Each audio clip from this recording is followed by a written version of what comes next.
નમસ્કાર દર્શક મિત્રો, હું છું નિશા રાજન। આઝાદ સમાચારમાં આપનું સ્વાગત છે।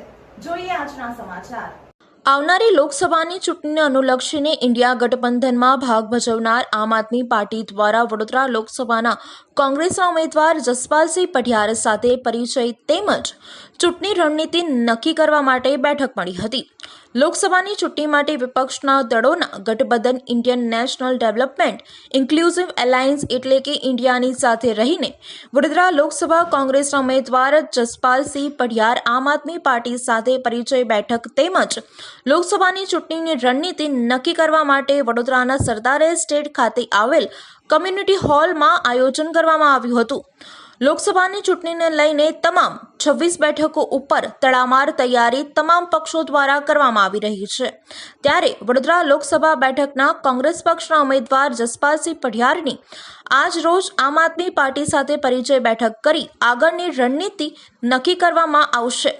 Indian national development inclusive alliance એટલે કે ઇન્ડિયામાં સામેલ આમ આદમી પાર્ટી દ્વારા વડોદરા ખાતે સંયુક્ત રીતે વડોદરા લોકસભા બેઠકના કોંગ્રેસના ઉમેદવાર જસપાલસિંહ પઢિયારને સહયોગ કરશે। ભારતીય જનતા પાર્ટીનું ગઢ એવું મધ્ય ગુજરાતમાં પોતાનું અસ્તિત્વ ઊભું કરનારી આમ આદમી પાર્ટી મરણ પથારીએ પડેલી કોંગ્રેસને સપોર્ટ કરશે અને વડોદરા લોકસભા બેઠકના કોંગ્રેસ પક્ષના ઉમેદવાર જસપાલસિંહ પઢિયારને જંગી બહુમતથી વિજય અપાવશે તેવી આશા વ્યક્ત કરી હતી।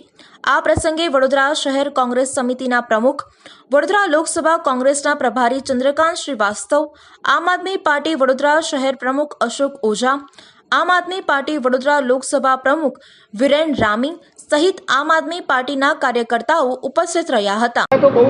ઇન્ડિયા ગઠબંધન હેઠળ આમ આદમી પાર્ટી ગુજરાતમાં 2 બેઠકો પર ઇલેક્શન લડી રહી છે। તેવી રીતે 24 બેઠક પર કોંગ્રેસ લોકસભાની ઇલેક્શન લડી રહી છે। તો જે બીજી બેઠકો છે એમાં આમ આદમી પાર્ટીનો પૂરેપૂરો સહયોગ લેવા માટે થઈને અને એમને પણ પ્રચાર પ્રસારમાં જોડવા માટે થઈને એમના આજે વડોદરા લોકસભાની બેઠક મળી છે।